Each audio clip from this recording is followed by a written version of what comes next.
This week, Dick and Jem take on their most bizarre challenge yet. Look at that. This is ace. They plan to run a pickup truck using a very unlikely fuel source. They've teamed up with a band of environmentalists who are trying to cut inner city air pollution. Look at the hydrocarbons. Wow. But will they see the wood through the trees? Or simply get lost in the urban jungle? There's nothing on the battery. Dick Strawbridge is an ex-army officer turned eco-warrior. Jem Stansfield is an inventor with a wild green streak.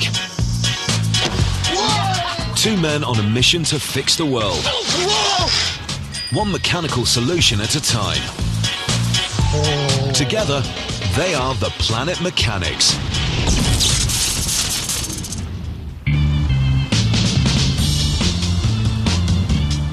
Dick and Jem's latest mission has brought them to London. They've parked up their horsebox and have travelled to town on public transport. The Planet Mechanics don't want to add to the 260,000 vehicles that use London's roads every day. Most of these vehicles run on petrol or diesel, giving the capital some of the worst air quality in Europe.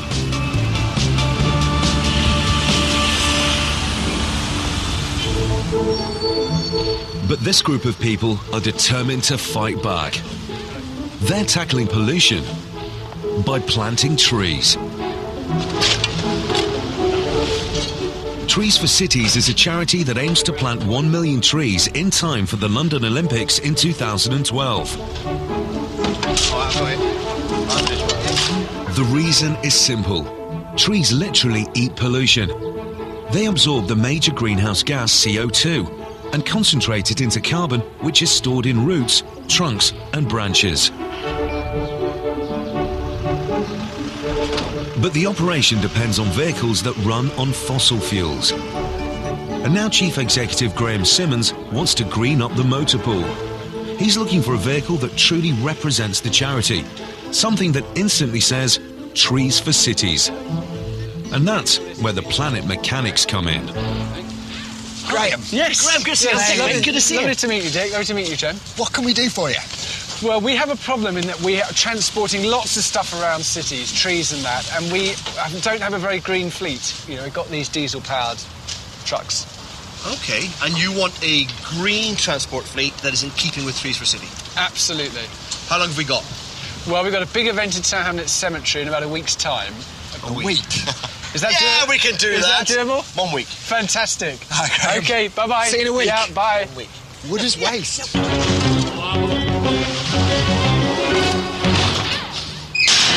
I don't know what it looked like to you, but it looks like to me he throws away fuel.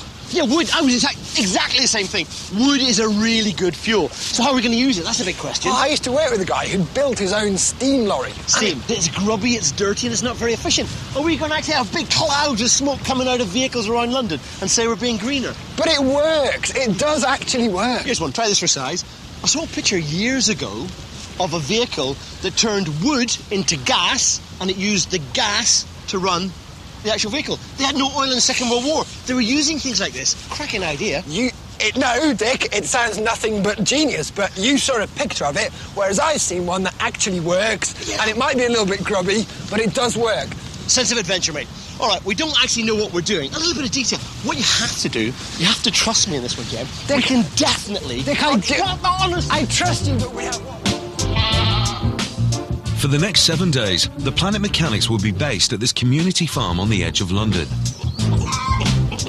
Dick's all worked up about building a car that runs on wood, but his first job is to fire up a very doubtful Jem. You're saying that we should heat the wood, drive flammable gas off the wood, and then use that to run the car? Yeah, no, it's a very simple principle. Match. We've got matches. Hold on. You actually have a look at this. Now look at that. If I just hold that there, right. When you see. So the clear bit at the bottom, beneath the yellow flame, we're suggesting is the gas coming off the wood, and then it's igniting, and then you get your little sooty flame above it. The yellow one is the incomplete combustion, isn't it? Won't burn himself there. So we've got to catch that flammable gas, and then take that into the engine instead of petrol. Yeah. No, it's good. We want to have something that we put wood in. Yeah. Yeah? And when we heat it up, out of that comes gas. Yes. That gas that's coming out, it's going to be very dirty. It'll have lumps in it. First things first, we need to clean it. What we have to do is put in a filter. Yeah. Okay? We need to get rid of the lumps. Yeah. Then, still hot, we need to cool it. Best thing we can do then is put it into... Cooler. A radiator, yeah, of some description. Because over here, look, over here, we've got a car. We've got our vehicle. And the gas that comes out of there, we want to put into there. I would describe that as totally brilliant, but slightly unlikely. But I couldn't be more with you, Dick. If you want to build one of those, I'm there. I couldn't be more behind you. Running vehicles on wood gas might sound crazy, but there were over 1 million gasifiers in use during World War II. They were particularly common in Scandinavia, where oil was scarce but wood was plentiful. In peacetime, oil became readily available and wood power was abandoned and largely forgotten. Well, maybe. Until now. Dick and Jem have bought themselves an old pickup truck and loaded it up with a vast array of old boilers, cylinders and pipes. Somehow, they've got to turn all this into a vehicle fueled only by the combustion of waste wood. To do this in a clean, green way, they're building a gasifier. Incredibly, their system should convert the wood fire's smoke and fumes into a pure, flammable gas that can power a standard car engine.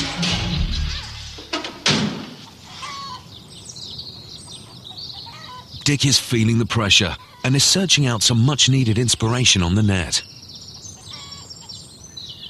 After a quick trawl, he's come up with a blueprint.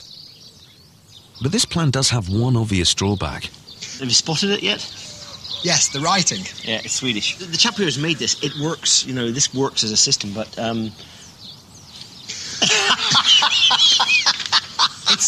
There's a couple of things, Dick. It's got no dimensions on. Oh, that doesn't matter. I don't know whether that's actual size. No, or whether it's it needs to be... Right, OK. So Dick and Jem have a plan in Swedish, a pickup truck and a pile of old junk. All they need to do now is to build a car that runs on wood.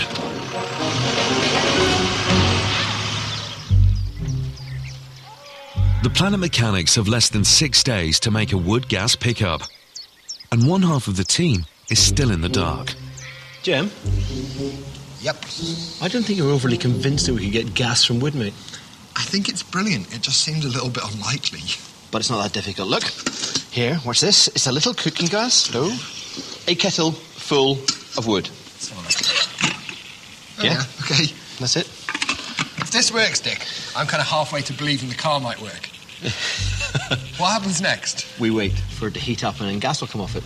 And then you will be able to light it. I was pointing at you. Is this going to be the same with the car, though? You have to, like, start it a day before you want to drive anywhere. With a bit of luck, we might get a bit more heat than we're managing here. Right. I reckon we're nearly ready to try lighting that. Yeah? Hey! Look at that! That's properly amazing. I'm a complete convert to wood gas now. OK. That's a thing of beauty. No, Dick, this is what we want. Hey! Convinced? I'm totally convinced now. All we have to do is scale it up and run the car on it. A kettle scaler. I've heard of them.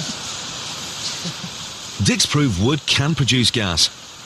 But powering a pickup truck will involve a whole load more than filling up a kettle. Day 2 and Dick and Jem are keen to get building. Trees for Cities are expecting the delivery of a green running machine for their big planting day at the weekend. First of all, they'll need to make the producer, a cylinder in which wood burns to produce the gas. Burning wood produces clouds of fine particles commonly called smoke. A filter is needed to get rid of this smoke by cleaning out particulates such as soot and ash. A radiator will cool down the gas, which could reach temperatures in excess of 700 degrees centigrade. Finally, before the gas enters the engine, it must go through a mixer ensuring the right balance of gas to air.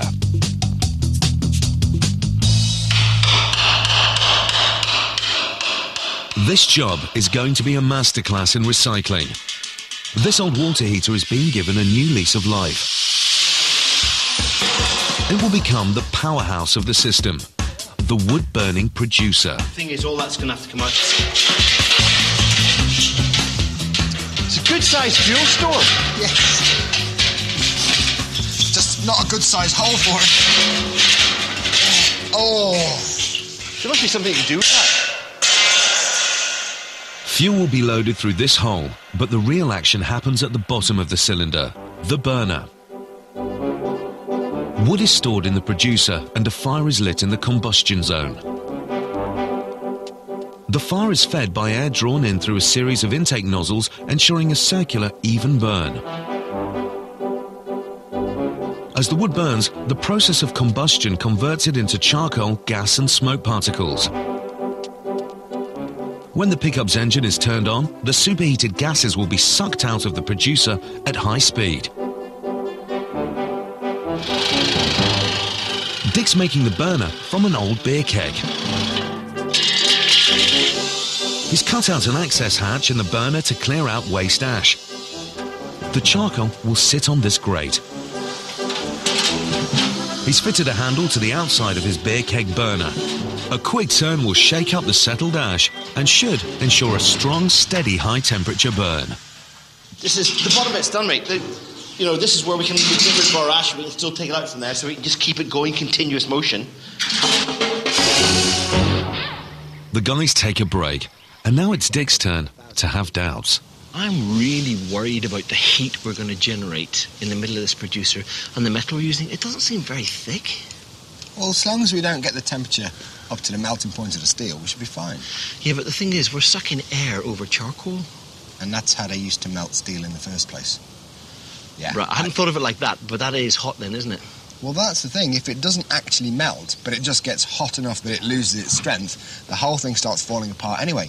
The only thing I can think we can do is get the thickest, strongest steel we can find for making that central crucible in there and just kind of build it from there.